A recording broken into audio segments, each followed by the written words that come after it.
조갑제 TV 시청자 여러분 안녕하십니까? 지금 며칠 지나지 않아 문재인 대통령이 관례에 따라서 먼저 미국을 방문해서 도널드 트럼프 대통령과 정상회담을 하게 되었습니다.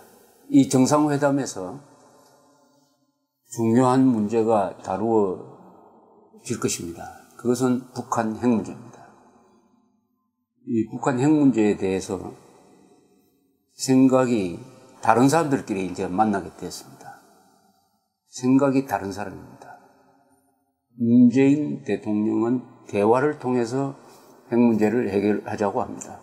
트럼프 대통령은 대화를 해봤더니 시간 낭비만 했다. 이제는 결산을 봐야 된다. 중국을 통한 압박이 먹히지 않으면은 우리가 나서서 우리 혼자서라도 해결하겠다.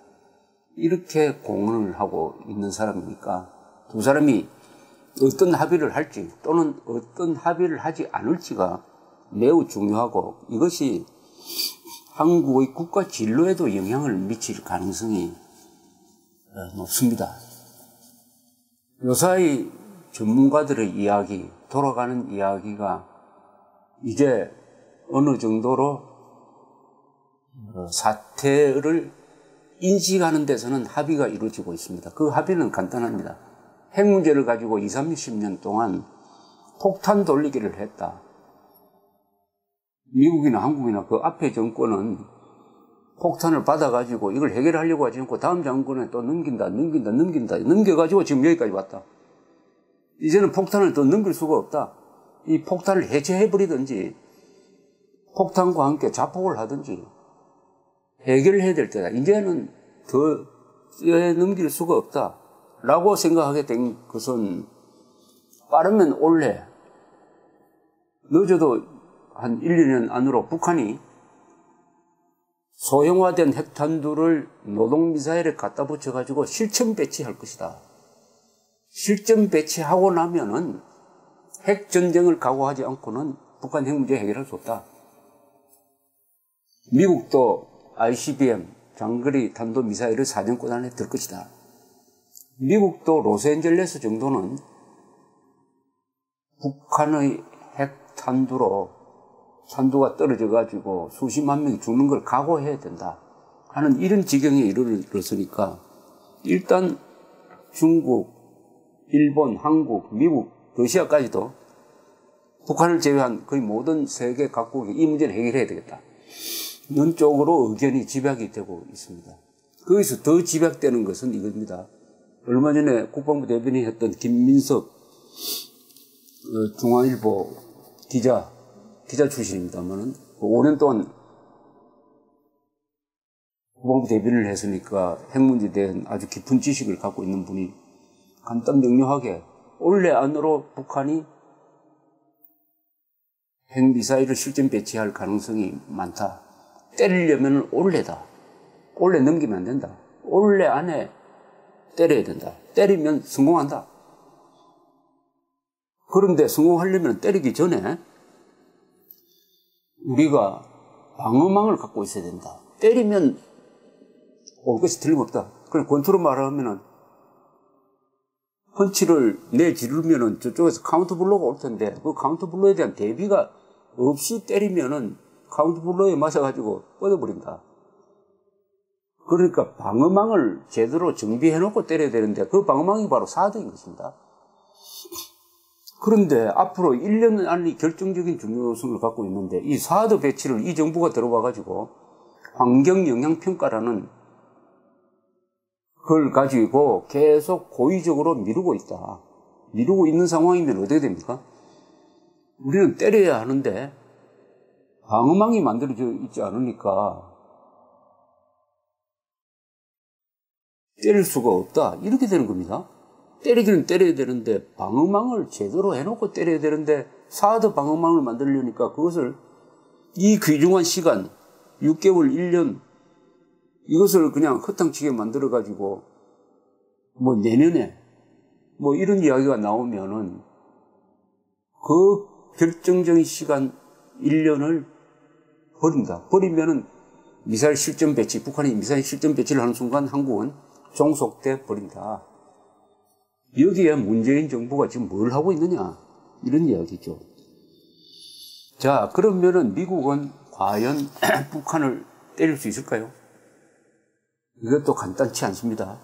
한국 사람들은 자주국방 의지가 약해가지고 보수 세력까지도 트럼프가 미국을 때려주기를 학수고대하고 있습니다. 학수고대하고 있어요. 여러분, 전쟁을 결심하는 것은 어떤 지도자도 하기 힘든 가장 어려운 겁니다.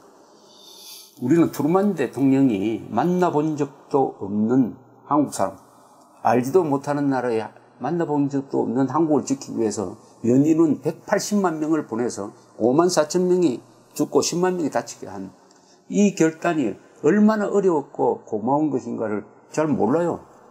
감사의 표시를 하지 않습니다. 그러니까 예사로 트럼프 보고 북한을 군사적으로 공격해서 핵 문제를 해결해 달라고 이렇게 이야기를 합니다. 그러면 그게 가능하도록 여론이 일어나야 될 거 아닙니까? 여론은 어떤 게 일어나야 됩니까?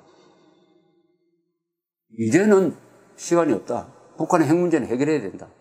필요하다면은 한미 동맹군이 중심이 돼가지고 북한의 핵 미사일 시설을 폭격해가지고 예방적 차원에서 정리해야 된다.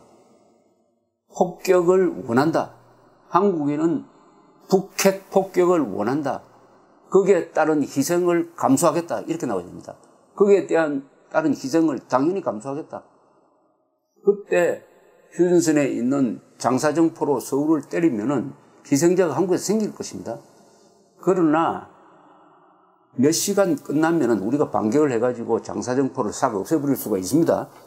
그 2시간을 견디지 못해가지고 거의 몇천 명이 죽을지 몇만 명이 죽을지 모르지만은 그게 두려워서 북한 핵 문제는 오로지 대화로만 하자 하면은 장기적으로는 5천만 명이 북한의 노예가 되는 것입니다. 종속되는 것입니다. 그런 꼴은 못 본다. 주권국가로서 이건 말도 아니다. 희생을 각오하고라도 전쟁을 각오하고라도 북한 핵 문제는 이번 기회에 해결해야 된다 하는 여론이 들고 일어나야 됩니다. 미국 보고 폭격해달라는 그런 한가한 이야기 하지 말고 북한을 폭격하라. 희생은 감수하겠다. 전쟁을 각오하고 북한을 폭격하라. 일전불사. 이 자세를 우리가 취해야 합니다. 이게 여론으로 들고 일어나야 돼요.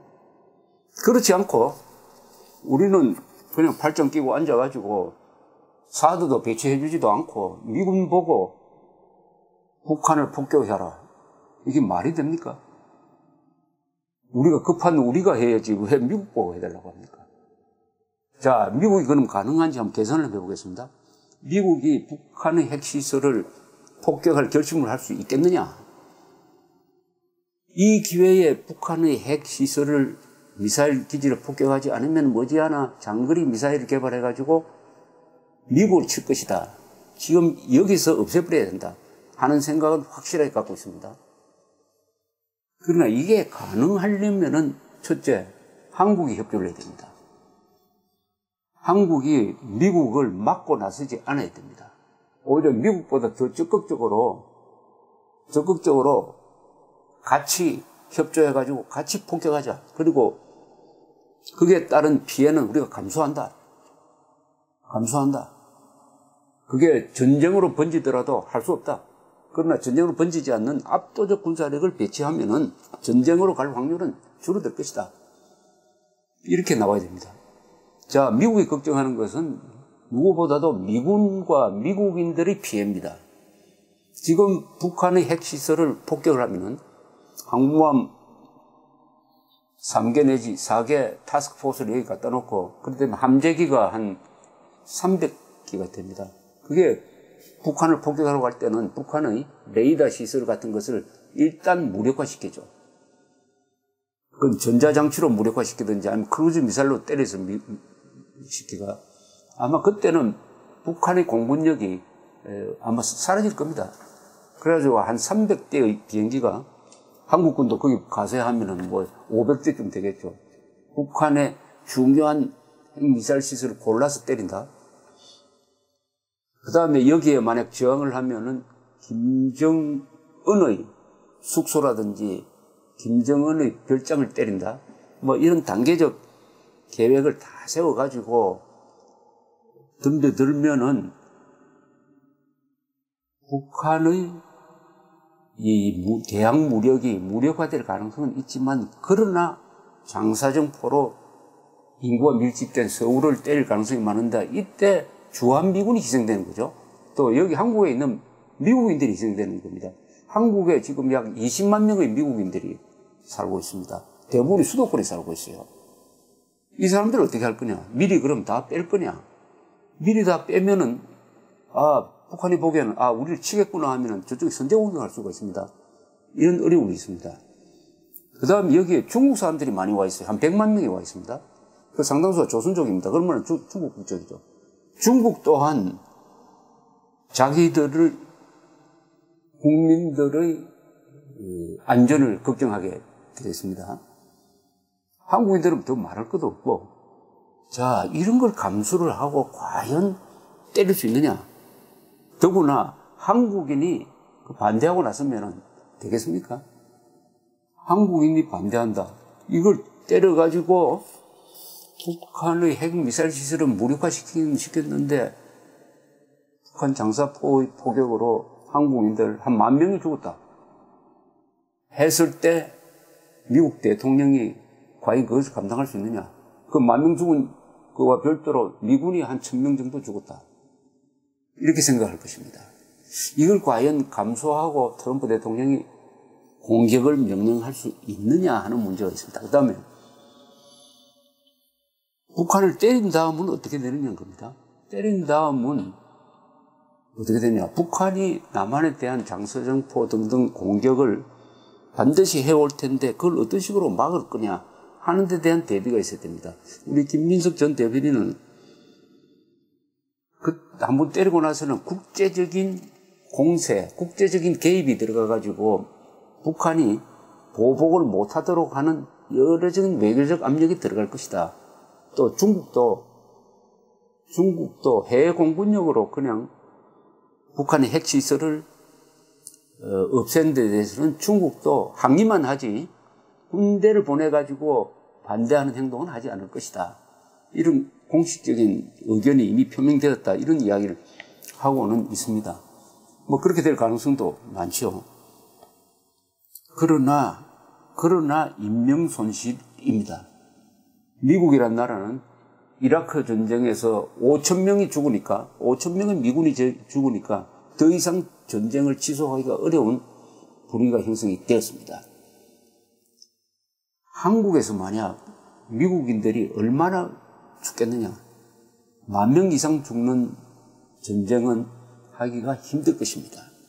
그러나 북한은 100만 명이 죽어도 눈 깜짝하지 않을 인간들이 지금 다스리고 있습니다. 여기서 결국은 한국인들의 선택입니다. 이것은 트럼프의 선택이 아닙니다. 우리의 선택인 것입니다. 우리가 그런 희생을 감수할 것이냐, 감수하지 않을 것이냐입니다. 이게 전쟁이라는 것은 피해야 되죠. 그러나 전쟁을 계속 피하다가 보면은 나중에는 더 큰 피해가 생기는 전쟁을 하지 않을 수 없는 선택을 하는 경우가 있습니다. 2차 세계대전 때 영국, 프랑스가 그리하였습니다. 1936년쯤 독일을 막을 수 있었습니다. 전쟁을 결심만 했으면은. 그러나 전쟁을 해야 될 상황에서 계속 전쟁을 피하다가 결국은 가장 불리한 상황에서 전쟁을 해가지고 불란서는 6주 만에 손을 들고 말았습니다. 그런 전쟁을 3년 전에 했으면 프랑스가 이겼어요.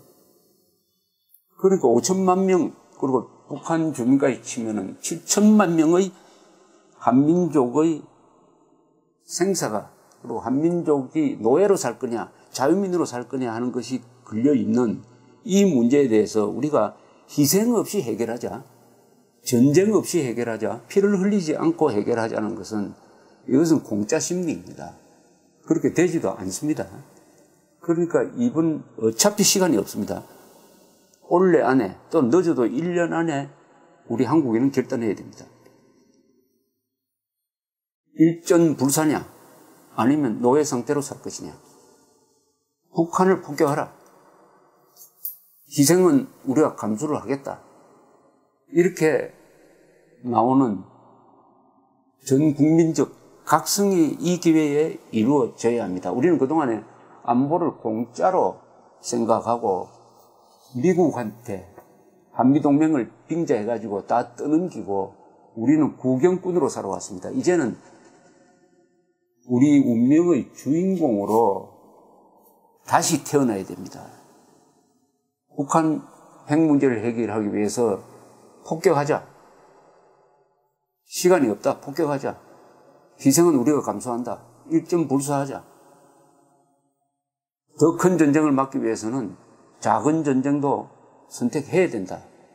이런 거대한 숙제가 우리한테 와 있습니다. 시간이 없습니다. 지금 벌써 1시간, 2시간 하루가 흘러가고 있습니다. 우리 국민들은 이 핵 문제를 어떤 식으로 해결을 하느냐에 의해서 우리 국민들이 자유통일할 수 있느냐, 인류국가 국민으로 살 수 있느냐, 아니면은 다시 옛날로 돌아가가지고 노예 상태로 살 거냐 하는 것이 결정될 것입니다. 감사합니다.